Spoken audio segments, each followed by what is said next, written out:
A fundadora da agência de checagem Lupa, Cristina Tardáguila, publicou um artigo com críticas à agência de checagem de Lula, que pretende combater a desinformação contra o governo federal. Aspas.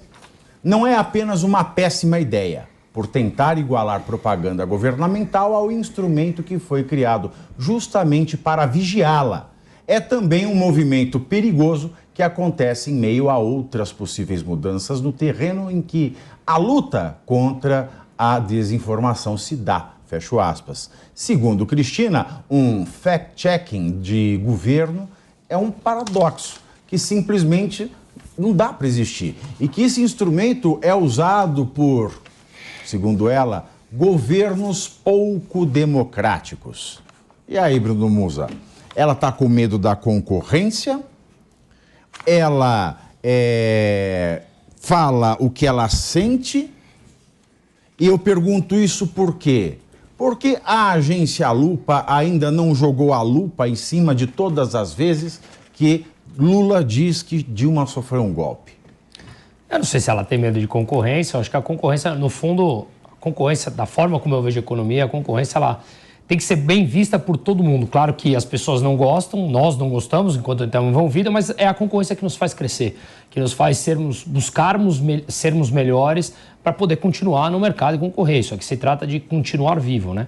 Agora, o que ela falou, eu realmente, o que está colocado aqui me assusta, porque se é o próprio governo, bom, a gente já falou, esse não é um fato também tão novo, se o próprio governo que vai dar a chancela do que é fake e não é fake, quando ele pode falar o que ele quiser, a gente vê isso já acontecendo em vários outros temas, como a gente falou aqui da legislação, pode para um, não pode para outro. Então, eu acho que o que mais me assusta é nós cada vez acelerarmos mais em direção a isso que a gente comentou agora há pouco. Para uns pode ser fake, para outros podem não ser fake. Afinal de contas, quem dá as regras vem a baixo, né? E aí, professor Marcelo Suano, e agora essa luta pela verdade, hein? Acho que a luta pela verdade é a batalha final da desgraça.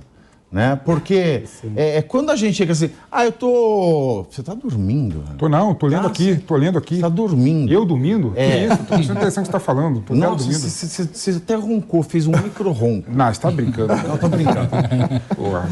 É a batalha final, a verdade. Porque, eu estou lutando quem é o democrata. Eu estou lutando para falar quem é o amor. Essa luta de quem tem a verdade é uma batalha típica de cruzada. Olha, na minha perspectiva, eu posso estar muito enganado, mas é uma batalha que já demonstra a condição histórica que nós estamos vivendo, em que tudo já está desestruturado. Quando você tem que criar comissões, tem que criar instituições para definir o que é verdade, e aqueles que se auto-atribuíam por serem da sociedade este papel, o que é legítimo, e até o argumento dela é muito bom, ela disse, não pode estar isto nas mãos do governo, porque para você buscar a verdade, você tem que estar apartidarizado e não envolvido com a decisão que foi tomada ou com a expressão que foi apresentada. O argumento dela é perfeito, então ela disse, isso não pode, porque está sendo criado um instrumento por eles para fazer aquilo que deveria ser impedir que eles fizessem o que eles querem fazer agora, que é criar uma comissão da verdade.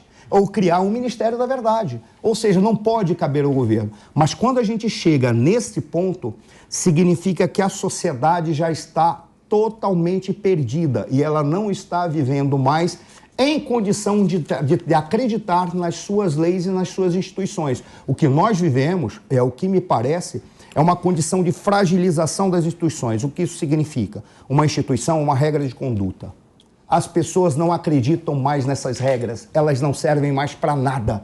Ou seja, quem usa a regra, usa porque tem poder para trabalhar com ela em seu benefício. A gente viu aí quando estava discutindo a questão do narcotráfico, que tem a aplicação da conduta total do processo legal, enquanto que os cidadãos que cometem um crime de serem normais, não estarem trabalhando com mais nada, eles têm alterado e não é utilizado adequadamente. Por quê? Porque tem alguém que interpreta e diz, para este caso não serve. E a justiça? A justiça não faz nada por quê? Numa democracia, esse papel de fact-checking é a justiça, que o fact-checking é feito quando ele causa um prejuízo a alguém. Se alguém tem um prejuízo, vai para o judiciário.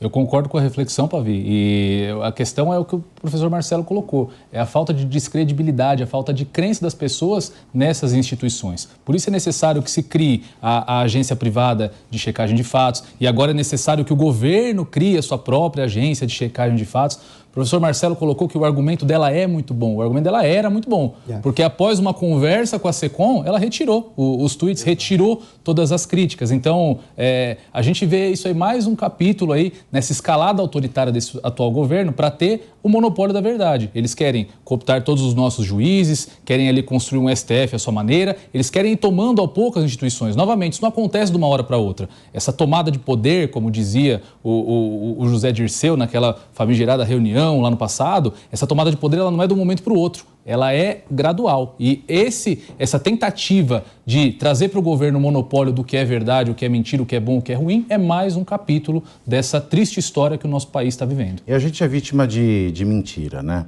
Eu vou ler aqui um trecho de um discurso, é um trecho que está numa obra, né? Aí vocês vão me dizer o que parece, porque a gente falou aqui do Foro de São Paulo, das palavras bonitas, das mentiras, da luta pela verdade, de tudo. O trecho é esse aqui, é bem curtinho, eu só vou substituir uma palavra desse texto, aí eu vou fazer a provocação a vocês. Eu vou abrir aspas. Anti-individualista, a concessão política, eu vou usar política na palavra que eu vou substituir, tá? Anti-individualista, a concessão política é pelo Estado e é para o indivíduo enquanto coincidir com o Estado. É contra o liberalismo clássico que negava o Estado no interesse do indivíduo. O político reafirma o Estado como a realidade verdadeira do indivíduo. E se a liberdade deve ser um atributo do homem real, e não daquele fantoche abstrato do liberalismo individualista, o político é pela liberdade. O Estado político, síntese e unidade de todos os valores, interpreta, desenvolve e potencializa toda a vida do povo. E luta ao lado de um exército dos excluídos da história. Genial. Que trecho é esse? Genial. Benito Mussolini, Doutrina del Fascismo. Eu substituí a palavra fascismo e fascista por político. Quem é o fascista no Brasil hoje? De onde você pegou esse trecho? É Doutrina del Fascismo, do Benito Mussolini. Não, eu digo agora, que eu quero procurar, eu quero não, é reler. que tá no meu livro isso aqui. Está no meu livro, que eu estou para terminar, que se chama Estado Democrático do Cambalacho. Estou atrasado para entregar. Você vê como é o que a gente estava falando, pequenas palavras mudam tudo e não te permite ir contra a narrativa, empacotar bonito o negócio e as palavras soam bem. É bem... Veja bem, então, quem é o fascismo? A gente tem que se atentar para isso. Mas o que o Diego colocou foi um ponto muito interessante, né? Essa busca por ter o monopólio da verdade, querendo ou não, é uma atitude fascista, não é? É o governo que cria instrumentos de forma arbitrária e de forma completamente equivocada, como esse Ministério da Verdade, essa agência própria, né? Para evitar, né, e se defender de críticas legítimas, né, por meio de um aparato estatal, é uma atitude completamente ditatorial mesmo, arbitrária mesmo, né? E a agência, de fato, para ser correta no mundo todo, tem que ser independente, né? Ou seja, o governo jamais poderia pensar e imaginar em criar uma agência de fato, porque ele é parte, né, do processo democrático, de crítica, de pedido de esclarecimento e por aí vai. Então é uma questão completamente absurda mesmo e arbitrária do Estado. Complementaria, até diria assim, é admissível que na sociedade grupos queiram ter o monopólio da verdade. Por quê? Porque é que eles estão atrás de explicações para a sua realidade e tentam dizer, isso pode não corresponder à realidade, mas é a maneira como eu vejo. Então ele tem esse direito. A única entidade, o único grupo, o único setor que não pode ter o monopólio da verdade é o governo. O Estado não pode ter o monopólio da verdade, porque o Estado é um caminho e o governo é um instrumento composto por empregados do povo. Eles não podem ter o monopólio da verdade. Eles não têm esse direito. Todo mundo pode criar agência de checagem. O governo não pode. Mas